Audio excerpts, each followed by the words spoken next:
Thank you very much. Hello everyone, this is Rick with XYZ Modeling and Graphics. We're going to do a quick video today. I got to hurry up because I got my R6 droid filling in for me at work while I make this video. Just kidding.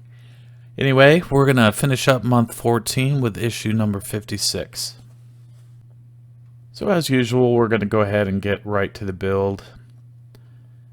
I'm going to open up our packaging and make sure everything's present and accounted for, and that there's no obvious damage to any of the pieces.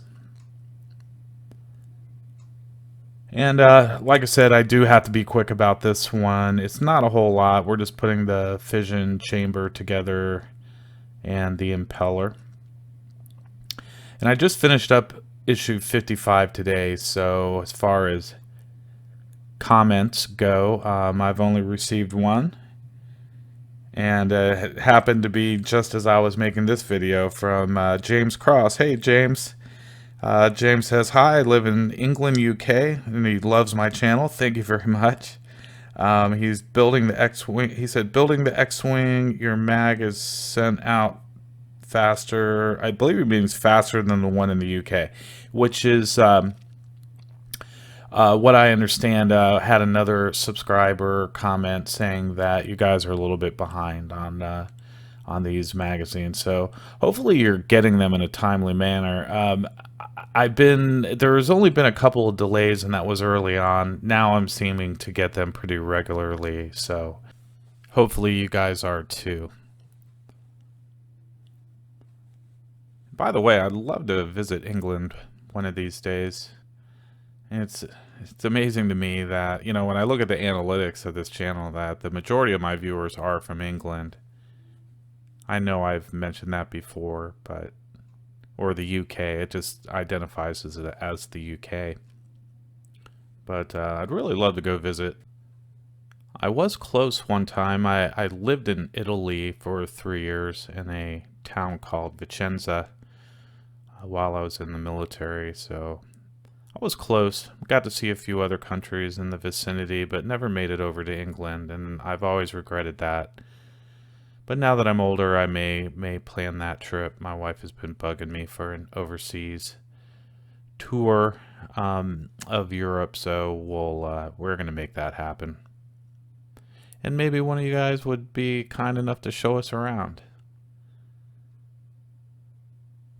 So, continuing on here with the fission chamber, which is what the magazine calls it.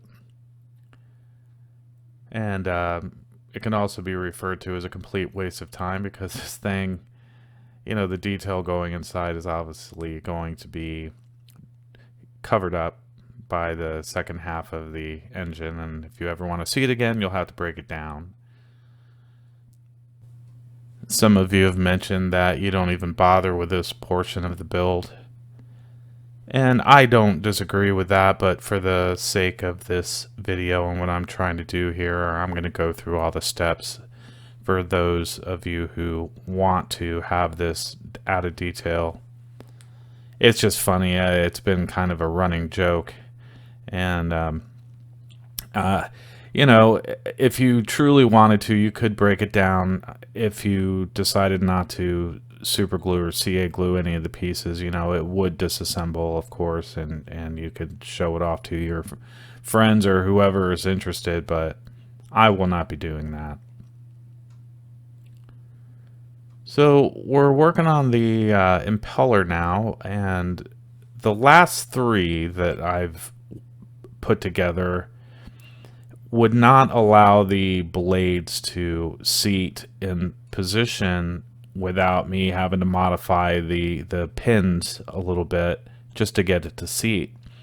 Now, as I mentioned in my last video, there have been some improvements, and the fits are a lot better than they had been previously. So I'm happy to announce that this is the first time I did not have to make any modifications to the impeller, and it you know, it's a little fidgety, but I was able to get them in there and they held fast, which is great.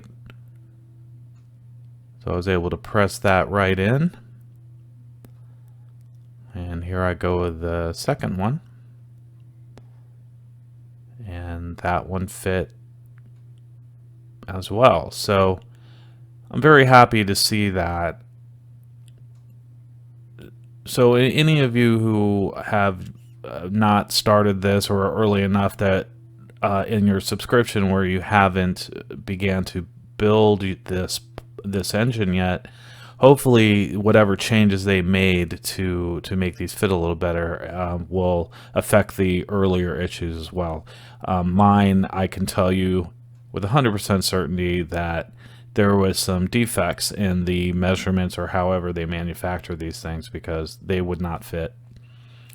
And as you can see, I'm adding a little bit of CA glue to the outside, and that is mainly just to reassure me that these little pieces aren't going to fall apart and rattle around inside of this engine when I ultimately display it. So that pretty much completes this issue. We just gotta fit our assembly, our impeller blade assembly, into the second half of the fission chamber. And that about does it. So we are one step closer to completing this build, and I'm very happy about that. So again, thank you very much everybody for joining me today, and I will be working on month number 15 this week, and hopefully by this time next week we'll have that completed. So in the meantime, take care, God bless, and see you next week.